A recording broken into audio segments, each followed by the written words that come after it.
Banyak orang bertanya pada saya, kenapa sih saya itu sering mengkritik cara beragama orang-orang Islam? Jawaban saya sederhana.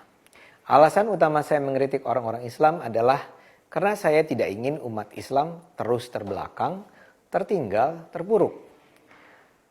Jujur deh, dunia Islam itu parah. Penuh konflik, cekcok, bodoh, berantakan, ilmu pengetahuan yang tertinggal.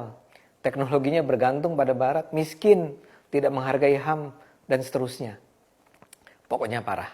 Parah. Kalaulah ada negara yang kaya, ya karena memang ditakdirkan Tuhan punya sumber daya alam gratis seperti minyak. Tapi minyak yang mereka miliki suatu saat akan habis.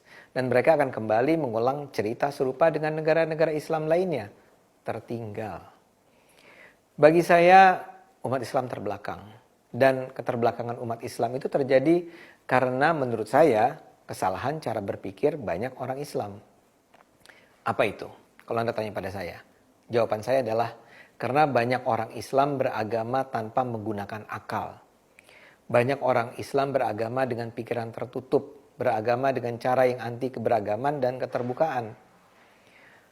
Saya tahu banyak aktivis muslim saat ini yang menyerukan bahwa solusi atas keterbelakangan ini adalah menegakkan negara Islam, menerapkan syariah. Orang seperti Felix Xiao misalnya, tahu kan Felix Xiao? Nah, coba saja baca tulisan-tulisannya. Saya misalnya baca buku Khilafah Remake, terbit tahun 2014. Dia bilang kesalahan umat Islam saat ini adalah meninggalkan gagasan negara Islam dan memilih sistem di luar Islam, yaitu negara sekuler. Menurut Felix, di masa kejayaan yang dulu, Islam menerapkan syariah, menerapkan negara Islam, menerapkan khilafah. Begitu khilafah berakhir, dunia Islam terus mengalami keruntuhan yang kata Felix. Dengan demikian, menurut logika Felix, jawaban terhadap ketertinggalan dunia Islam saat ini adalah jelas, tegakkan negara Islam, tegakkan khilafah. Logika Felix semacam ini memang sederhana dan seringkali memang terkesan menarik bagi terutama mereka yang tidak mau capek-capek belajar sejarah. Tapi kalau buat saya sih gampang sekali terlihat cacat logika Felix ini. Begini, kalau memang khilafah atau negara Islam atau syariah adalah variabel yang menentukan kemajuan, mengapa dunia barat bisa mencapai kemajuan tanpa hal-hal itu? Buat barat boro-boro menerapkan syariah dan khilafah, percaya pada Islam pun mereka tidak. Bahkan bisa dibilang barat itu maju justru karena mereka sekuler. Felix sebetulnya tidak perlu bikin kesalahan mendasar semacam itu kalau saja dia tekun mempelajari sejarah peradaban Islam. Ada begitu banyak buku ulasan yang menunjukkan bahwa kejayaan di masa Islam di masa lalu itu didasari bukan oleh karena agama atau sistem politik. Yang menentukan kemajuan Islam di masa lalu adalah hal-hal yang sekarang juga menjadi faktor penentu keberhasilan dunia barat. Apa itu? Penghargaan dan cinta terhadap ilmu pengetahuan, keterbukaan berpikir, dan pertukaran keilmuan. Jadi kuncinya satu, ilmu pengetahuan.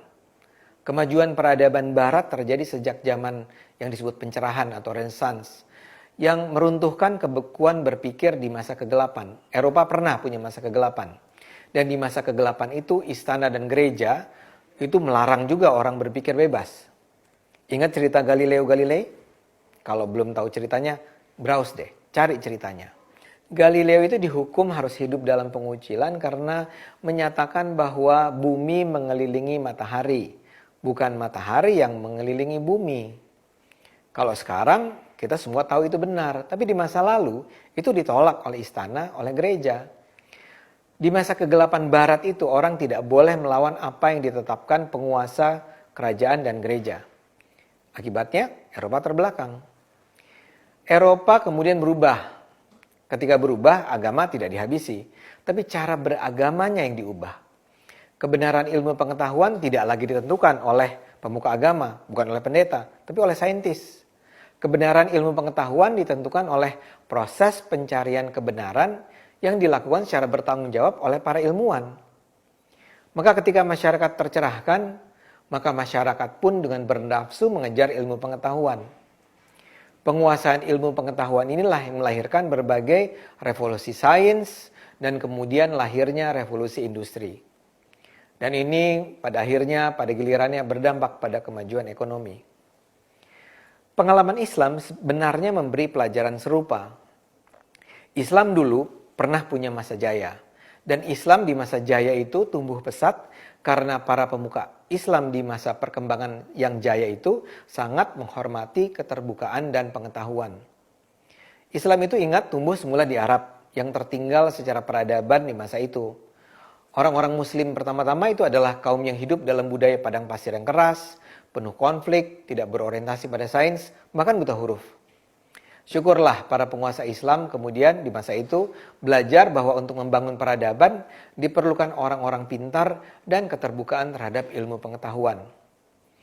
Ekspansi Islam, perluasan Islam di masa-masa itu menyebabkan Islam kemudian belajar dari warisan kebudayaan Yunani klasik dan warisan peradaban timur dengan percaya diri. Dan itu ironisnya diabaikan oleh Barat di masa itu. Buku-buku ilmu pengetahuan dan filsafat dari Yunani didatangkan dan kemudian diterjemahkan ke dalam bahasa Arab. Ini semualah yang mendorong lahirnya tradisi akademis yang melahirkan cabang ilmu pengetahuan seperti kedokteran, matematika, optik, geografi, fisika, astronomi, dan sejarah, dan tentu saja filsafat. Pada era kejayaan Islam itu, metode berpikir rasional, ilmiah, dan filosofis berkembang dengan kokoh. Landasan itulah yang memungkinkan lahirnya para ilmuwan, pemikir, filsuf, budayawan yang tak henti-henti melahirkan karya-karya yang membangun peradaban Islam. Kalau tidak percaya cerita ini, saya sarankan baca deh buku-buku tentang sejarah Islam. Jadi keterbelakangan umat Islam jelas tidak bisa diatasi dengan sekedar bikin negara Islam khilafah. Kita harus berani mendobrak kebekuan berpikir yang ada dalam dunia Islam saat ini. Karena itu, kita harus berani mengkritik pemuka agama. Meninjau kembali ajaran agama yang nampak tidak masuk akal. Mengkritik cara berpikir dan perilaku umat Islam yang membawa dunia pada keterbelakangan. Jadi kalau saya akan terus mengkritik cara beragama banyak orang Islam, itu bukan karena saya membenci Islam ya. Bukan karena saya membenci orang-orang Islam. Saya justru ingin agar orang-orang Islam maju tanpa membawa ancaman.